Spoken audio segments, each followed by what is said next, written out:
Can you tell us how your education has led you to your career? Okay. Yeah, well, I did well at school. I was going to go to university to be a primary school teacher, but I had a job in a supermarket and I was earning, at the time, £80 a week. It's like nearly £400 a month, which back in the late 80s was great. I decided not to go to university, which is probably not the best example to give. But I stayed in the supermarket, and then after about 3 years, they started to move from the old-fashioned pressing the button on the tills to the scanning tills. And they needed somebody with some computer experience to help set that up and to run this new EPOS department. Now, when I was at school, I did A-levels. I started off doing A-level English, and the first set work we had was The Tempest from Shakespeare. And I read through it, I really can't understand this. So I dropped A-level English, I went to A-level Maths. After about 2 weeks I realised I really couldn't do that either.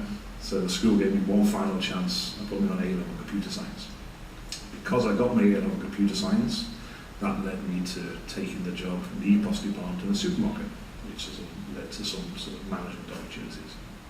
A couple of years after that, I saw a random advert in the paper for a local company in Liverpool who were looking for quality assurance people, technical assistants. Didn't have a clue what the job was about. I applied, I got an interview, and I realised it was video games.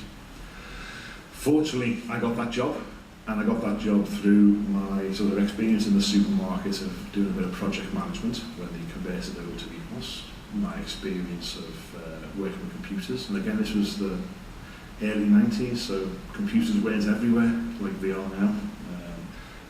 I remember when I was at the supermarket, I remember seeing the guy with the first portable phone, and it was about that big. And he was walking around in his tight shorts and his tight vest showing off with this. He probably needed to be a bodybuilder to lift it. I don't think it was that big.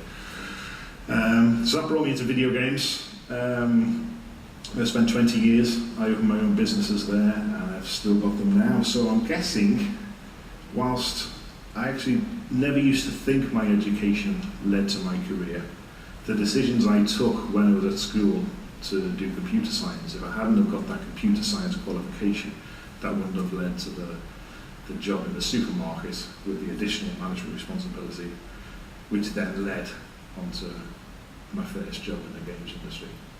So yeah, I think in hindsight my education had a big impact on how my career has ended up and how I ended up sort of founding and running some businesses.